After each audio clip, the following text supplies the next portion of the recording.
Hello everyone, welcome back to this new video. I am your agent of happiness and I have started this new concept which is called Happy Learning. Now for this Happy Learning, I have formed a tie-up with my training institute Aspire Point, which is dedicated to do research on various kind of skills which are required for every individual in today's world.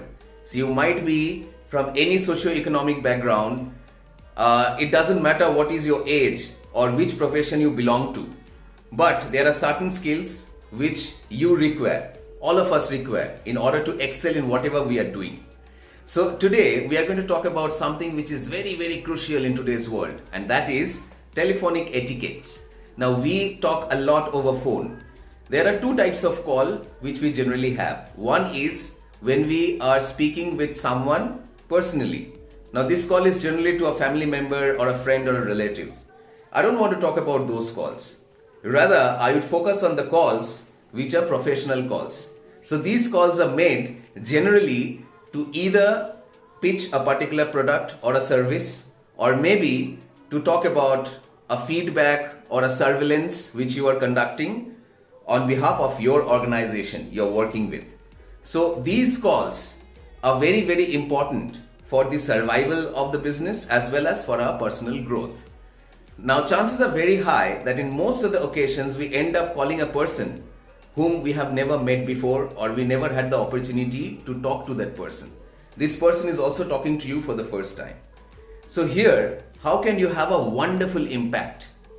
So there are 4 steps which we have to keep in mind. I repeat, 4 steps only. So if we can follow these 4 steps, it will ensure that we will have a very successful call. The first of this is a strong beginning. How do we begin the conversation? How do we initiate a conversation over phone? So for the first time when you're calling a person, it's very important that we start in this way. Hello, am I speaking with Mr. Arora? Well, good afternoon, Mr. Arora. Is it a good time to talk? And Mr. Arora might ask you, yes, may I know who's talking? Then you say, I am Shayan calling from Aspire Point. Or I am Ravi calling from XYZ company. Please understand one thing. It is very important that you have to reveal your true identity to the caller, with whoever you are having this conversation over phone. Otherwise, this person will never start believing in you. So, it has to be a very strong beginning. Do not push your call. In most of the cases, I find that many telemarketers, they end up pushing for their product. They are under so much of pressure that they don't want to even understand whether the listener wants to listen to his product. So please let us avoid doing that. We will not push for our product, because if the person is not willing to listen to you, no matter whatever you talk about, this person might hang up the phone. So it's better that we seek their appointment, we seek his or her appointment, we seek his or her time and attention. And something which is very crucial for this is you have a good beginning. So this is step number 1, that how do we begin? Okay. Now step number 2 is reassurance. So whenever you're speaking with the person, if the person is giving you time, then you have to give him or her this reassurance that you are so glad that he has agreed to give a little bit of time. Or you can say, sir, can I just ask 2 minutes from your busy schedule? I know you're a very busy person, but if you can give me 2 minutes, this call is extremely crucial for me and for my organization.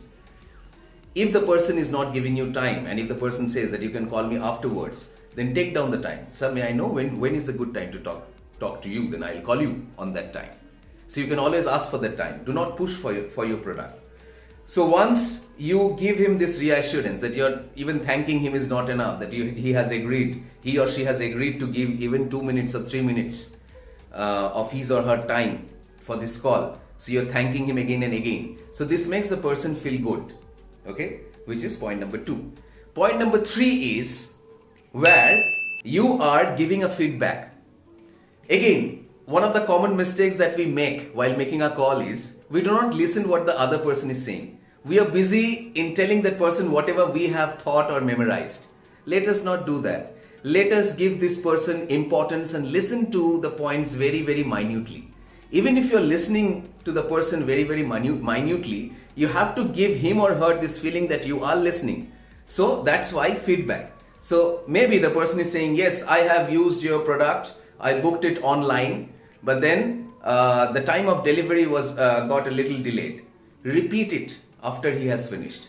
Okay, sir. So what you want to say that you have booked our product or our service once, but the time you're not happy with the time of delivery. Am I right, sir? He will say yes. She will say yes. Okay, ma'am. I'm extremely sorry for that. I'm noting down whatever you are suggesting, and I'm sure that you will have a much better service in the days to come. So this is the purpose of the call. Let me note it down. So give a feedback that you are listening. Repeat whatever sentence he is saying in a different way so that he or she also knows that, okay, this person is giving me due credit or importance. Then only there will be a conversation. If you do not give respect to the other person, then it will be a monologue. It won't be a dialogue where both the person are speaking. So this is point number 3, which is extremely crucial, to give time to time feedback. Obviously, the last point is a good closure. Please understand, many a times it might happen that the person you're talking to might say that I'm not interested, and then even after repeated efforts, the person he or she hangs up the phone. But it has happened in many occasions that the person thought about the closure, how you ended the conversation, and then thought about it in a positive way and then called you back. It has happened in many occasions. So let us not take it as if it's not a credible call. Let us not think in this way. So a closure would be, thank you so much, sir, for sparing this time.